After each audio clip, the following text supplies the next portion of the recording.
ngayon ang tinig ng Panginoon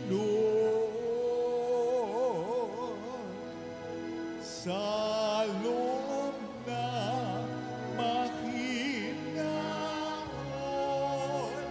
Alleluia,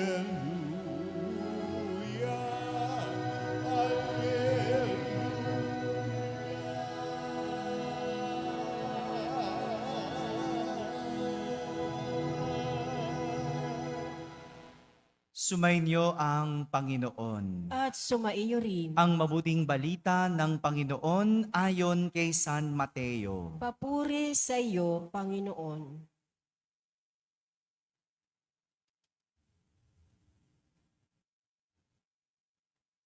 Noong panahong iyon, nang makita ni Jesus ang makapal na tao sa kanyang paligid, iniutos niya sa mga kasama na maghandang tumawid sa ibayo. Nilapitan siya ng isang eskriba at sinabi sa kanya, "Guro, susunod po ako sa inyo, saan man kayo pumaroon." Sumagot si Jesus, "May mga lungga ang mga asong gubat at may mga pugad ang mga ibon, ngunit ang anak ng tao ay wala man lamang matulugan o mapagpahingahan." Isa naman sa mga alagad ang nagsabi sa kanya, "Panginoon, maaari po bang umuwi muna ako upang ipalibing ang aking ama?" Ngunit sinabi sa kanya ni Jesus, "Sumunod ka sa akin at ipaubaya mo na sa mga patay ang paglilibing ng kanilang mga patay." Mga kapatid, ang mabuting balita ng Panginoon. Pinupuri ka namin, Panginoong Hesukristo. Magsiupo ang lahat at makinig sa homilya. Magandang gabi po sa inyong lahat.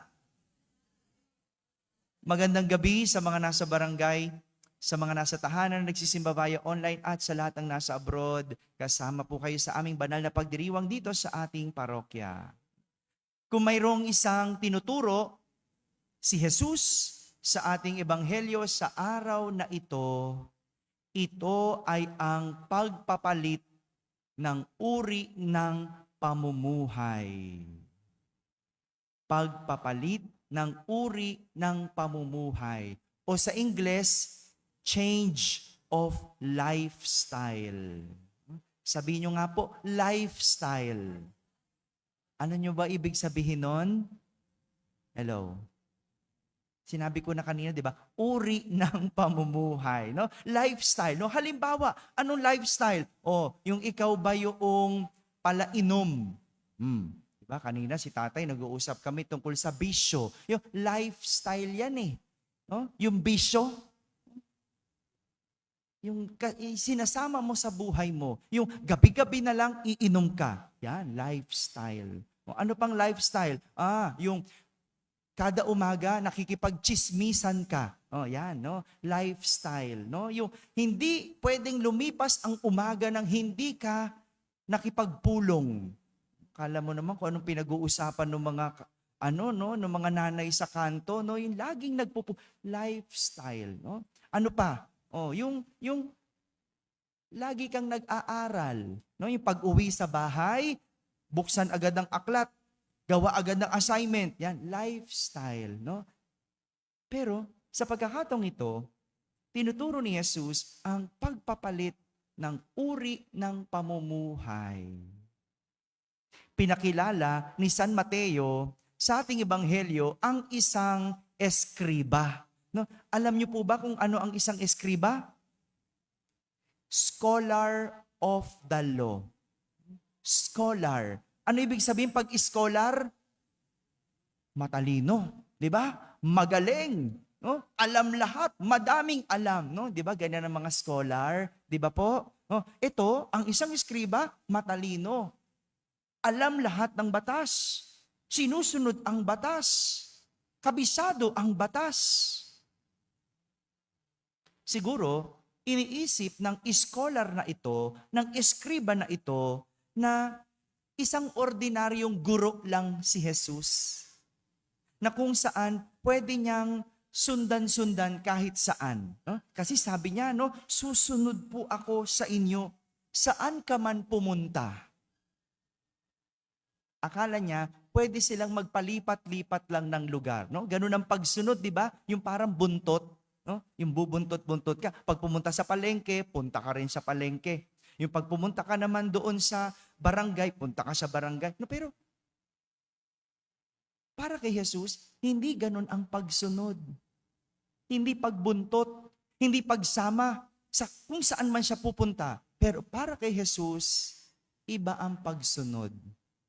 Ang pagsunod sa Kanya ay pagpalit ng uri ng pamumuhay. Pagpalit ng uri ng pamumuhay. Kaya nga, sinabi ni Jesus, may mga lungga ang asong gubat. May mga pugad ang mga ibon. Ngunit ang anak ng tao, wala man lamang matulugan o mapagpahingahan. Ibig sabihin, kung gusto mong sumunod kay Jesus, handa kang maging hindi komportable. Kasi ang asong gubat may lungga. Ang ibon may pugad. Pero si Jesus, walang tahanan, walang bahay. Si Jesus kasi, alam niya at kilala niya ang mga eskriba. No? Dahil sila'y matatalino, magagaling sa batas, komportable ang buhay ng mga yan. Sila yung mga nagsusulat ng batas, magagandang buhay ng yan.